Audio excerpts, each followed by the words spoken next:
guys, welcome back to Freedom Diggers Metal Detecting. Jim coming at you again.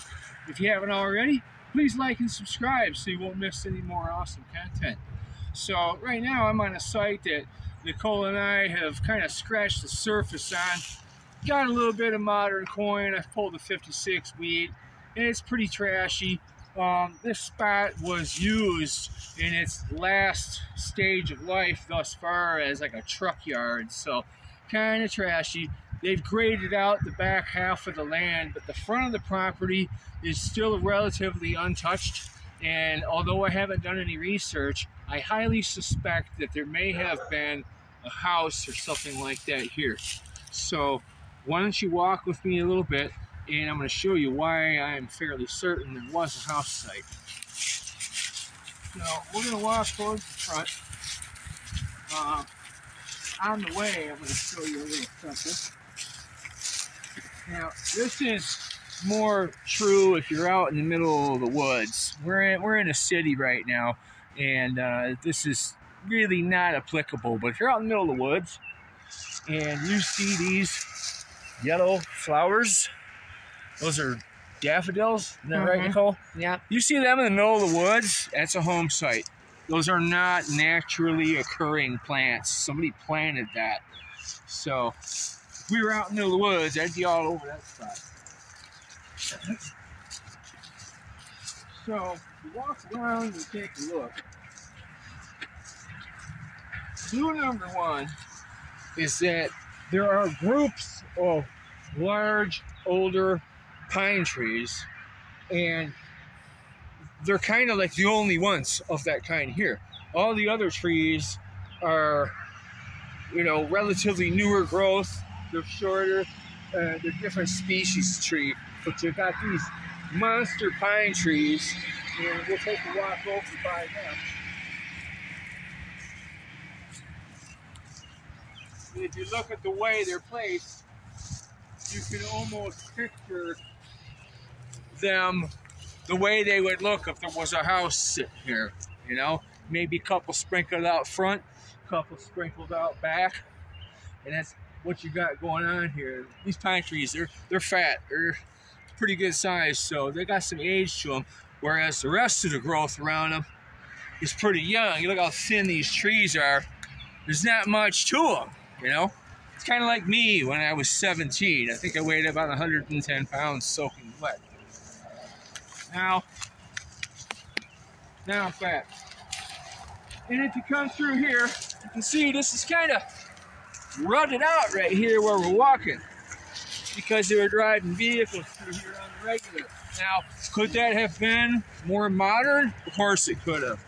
But you've also got here, look here, right along the edge of these pine trees, which are in pretty much a perfect line, is a driveway.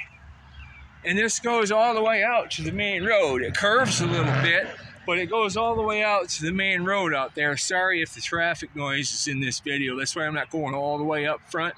Plus our machines are sitting back there standing on our shovels. But you can look out here and you can see out there is where they had like the entrance to the truck yard.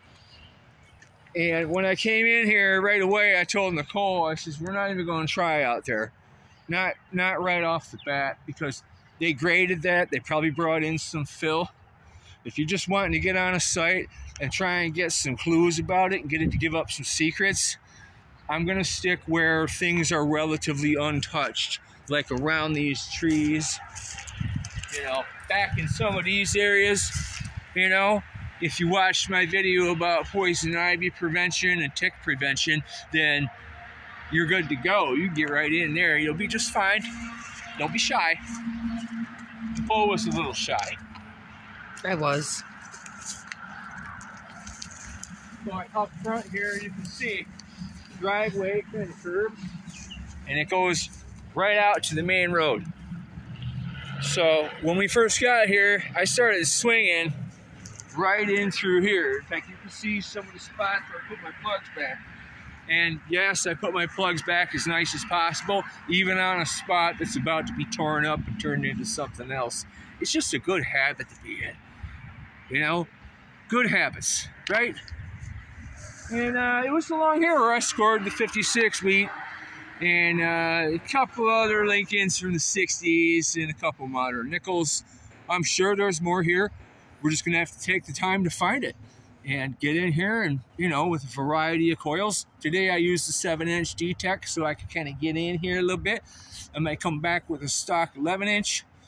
Heck, I might even get in here with my 13-inch D-Tech and get really crazy.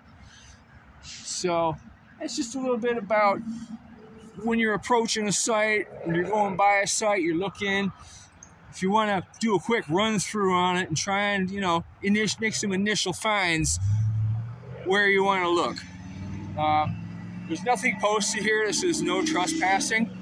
So we just kind of came in and did our thing. Nobody's bothered us. A nearby neighbor kind of glanced at us. Nobody bothered us. So sometimes, you know what?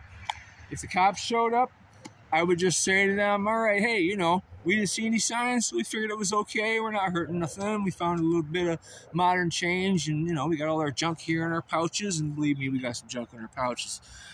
That's kind of the way I handle that situation. So we'll see you next time on Freedom Diggers Metal Detecting. And coming up real quick here, I'm going to have my crazy video that I mentioned last time about what not to do. And it's going to be a hoot. So make sure you check in for that one. You got your notifications bell on. We'll see you next time. Dig free or die as always.